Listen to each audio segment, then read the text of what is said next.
my way to Point Roberts. This is a little anomaly that belongs to United States. In order to get here, you have to cross from state of Washington into Canada, drive for about 20 minutes, so you can get back into United States in Point Roberts. Back in probably 19th century, when Canadian and American border was formed, this little piece of land got cut off from United States. So it's basically a little peninsula that belongs to United States. There's not many people living there. However, I'm a big fan of this place because it's not crowded. Real estate is not even as expensive. I was here like several years ago. Yet at the same time, place is really close to Vancouver, which is one of the most beautiful cities in North America. So we're gonna go to Point Roberts, drive around, check some places, and then we're gonna do maybe some shopping. Oh, I gotta go to Tim Hortons. Tim Hortons is like the legend in Canada. It's a fast food place, but they also have them in United States. This is the border, bro. Okay, I gotta hang up. I don't want to get in trouble. Okay, we're at Point Roberts. This is that little peninsula that belongs to state of Washington and United States. Gasoline in Canada is pretty expensive, so lots of Canadians come to here to get gas. This is why the prices for the gasoline are posted in liters, so it's $1.50 a liter. So because of the exchange rate and the prices, Tim Hortons is got probably one of the best deals if you want to eat something. Large coffee, which I think it's like 16 ounce or something. Sandwich, which is a chicken sandwich with some chicken strips, some sauce, and a donut, French quarter. $6.50. Can you believe that? When was the last time you paid for lunch $6.50 in United States? I feel like I pay for coffee, large coffee like this, most places. Like Starbucks will be probably at least $4. I am at Point Roberts, the American exclave right next to Canadian border. Again, it's a peninsula. It's roughly about 5 square miles. That's what it is, surrounded by water on 3 sides here. This way, north of me, is Canada. You can see Canadian Rockies, hopefully, and all the way kind of on the horizon, which is not far from here. It's a Tsawwassen terminal port. From there are actually ferries going to Vancouver Island. Vancouver Island is somewhere behind there. Maybe that second big island in the back. That's where the capital of British Columbia is. And so the ferries, I think, take about 2 hours to get there.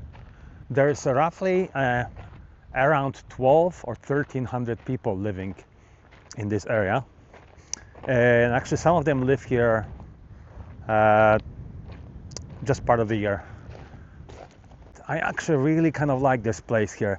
And in fact, I just read that average age of person living in this place here, it's 58, which is actually my age. Maybe that's why I like it. We're gonna go see the rocky beach here. So I spoke to 2 residents of this place here. One was a lady who moved here from Alaska a couple years ago.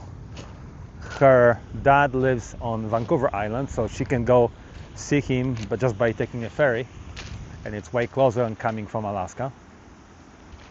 And I asked her how's the living here, and she says she just loves it. She absolutely loves it. She was here actually on a walk with 2 dogs running on the beach here. They seem really happy. And then a few minutes ago, I met another gentleman.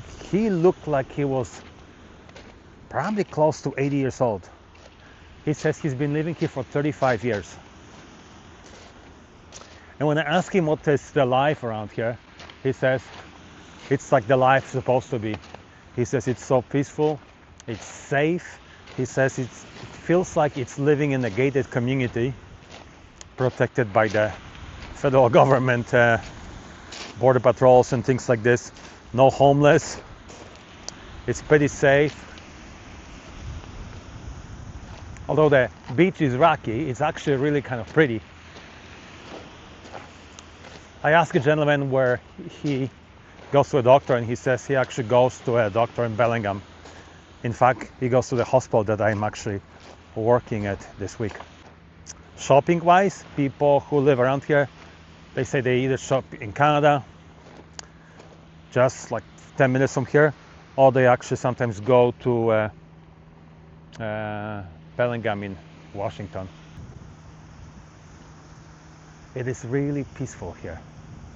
This older gentleman was riding his bike, and he was with his golden retriever Phoenix, and the dog was running off leash. Of course, there, like he says, there's so many places you can go hike. The Pacific Ocean is behind those islands, San Juan Islands and Vancouver Island, which is, I think, most likely most of this land that you see on the other side, that's Vancouver Island. So somewhere behind, I'm thinking, would be right there, there's an opening. Maybe that's where the opening to Pacific Ocean is.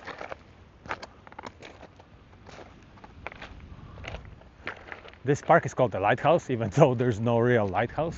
This is kind of like their lighthouse. So this part of the island, or the peninsula, looks a little more industrial because of the terminal on the other side, the Canadian terminal. And I think I've seen in the last half an hour probably at least 3 big ferries, and they kind of look like they could carry several hundred cars from Vancouver Island. Ferry from here to Vancouver Island is about 2 hours, and in fact I remember taking it, and on the way we actually saw orcas, which was pretty awesome. It was like included with the price of a ticket. And when I looked yesterday, I think the price to take a ferry one way with your car, I think it was somewhere about like $120, I think. Population increased by 15% in the last 5 years. So you see some beautiful houses like this one here. Or the houses across on the other side of that little lake.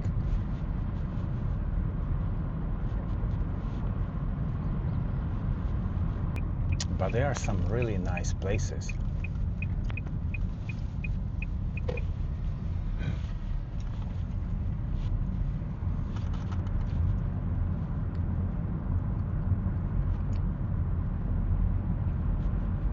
Either they're new or they're recently renovated, because they will actually look very new. There's a place for sale.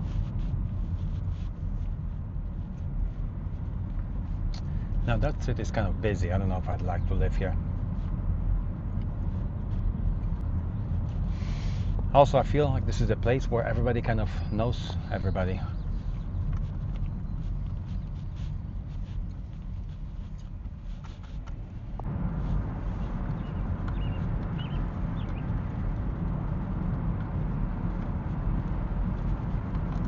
You can see the Canadian Rockies, and you can see the high rises from Vancouver. There's some cute little homes here. Again, it's extremely peaceful. The other side of this wall, I believe that's Canada. Obviously, it's not difficult to cross the border here. Now there's an area someplace along the border that you could actually walk through. It was like a curbside. Ma'am? Ma'am? Sorry to bother you. Is this considered Canada behind the fence? Okay, thank you. Just wondering. Thank you.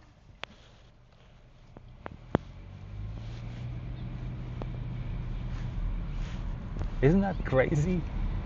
So behind the fence was Canada, and she actually was watering her plants on this side of the fence. So therefore, she illegally planted her plants in United States, my understanding is.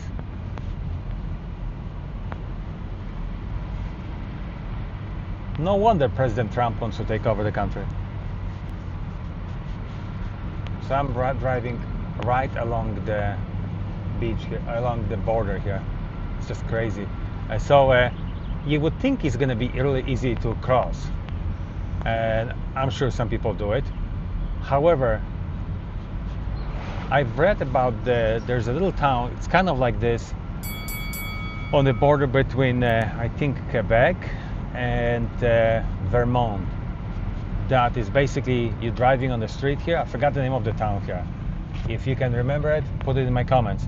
But you're driving on the road here, and literally I could be driving on the American side, the other side is the Canadian side, and it's actually just like here, it's illegal to cross the border, to cross on the other side. I grew up in Poland, very close to East Germany, and that was a friendly nation back then, because we were both part of the communist country, communist bloc. And I remember that even the border between Poland and Germany, East Germany, the friendly nations, it was kind of like maybe not as bad as North Korean and South Korean border, but there were fences, you couldn't cross it. It was just like really high security. Here,